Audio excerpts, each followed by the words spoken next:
Pessoal, no exercício 122, então, ele fala pra gente falar alguma coisa sobre as resistências, né? Galera, ele fala assim, ó, é maior a resistência, no caso, né? É maior quanto maior a área de seção transversal do fio. Galera, se você olha para a segunda lei de Ohm, você percebe que quanto maior for a área de seção transversal do fio, na verdade menor vai ser a resistência, tá bom? São valores que são inversamente proporcionais, tá bom? Lembrar que a área está no denominador, então ela é inversamente proporcional à resistência.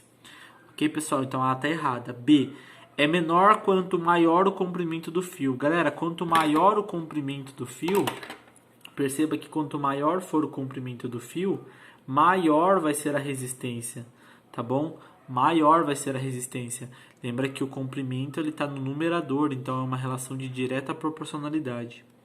Na C, não se altera com a temperatura do fio. Galera, na verdade, eu trouxe essa segunda fórmula aqui pra gente, justamente para mostrar, ó, galera, realmente, se a gente for analisar, quanto mais quente um resistor tá, maior é a sua temperatura, tá bom? Isso acontece porque esse numerinho aqui chamado resistividade, ele varia com a temperatura, tá bom? Quanto mais quente, quanto maior a variação de temperatura para cima, positiva, maior a resistividade do corpo. Ok, pessoal? Então essa forma diz exatamente isso. Ó, esse alfa, pessoal, ignora ele, é só um coeficiente de temperatura, tá bom? É um coeficiente de temperatura que depende de cada material. Mas o delta θ é justamente a variação de temperatura, tá bom? Então perceba que quando esse delta θ aqui é maior, esse R vai acabar sendo maior, tá bom? Significa que se eu aumento a temperatura, eu mudo na resistência. Se eu diminuo a temperatura, eu mudo a minha resistência também. Tá bom? Então a C está errada, porque se altera sim com a temperatura.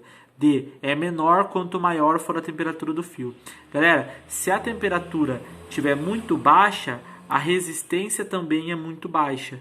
Tá bom? Se a temperatura for muito alta, a resistência é muito alta. Dá para ver por essa fórmula. Se essa variação de temperatura for positiva, ou seja, eu estiver aumentando a temperatura, o R começa a crescer. Se essa temperatura, se esse delta θ for negativo ou estiver diminuindo a temperatura, esse R começa a diminuir. Então a D está errada, o que se resta para a gente é a letra E. É maior quanto maior a temperatura do fio. Realmente, pessoal, em geral, quando eu aumento a temperatura de um corpo, eu estou aumentando a resistência dele também. Certo? A alternativa E.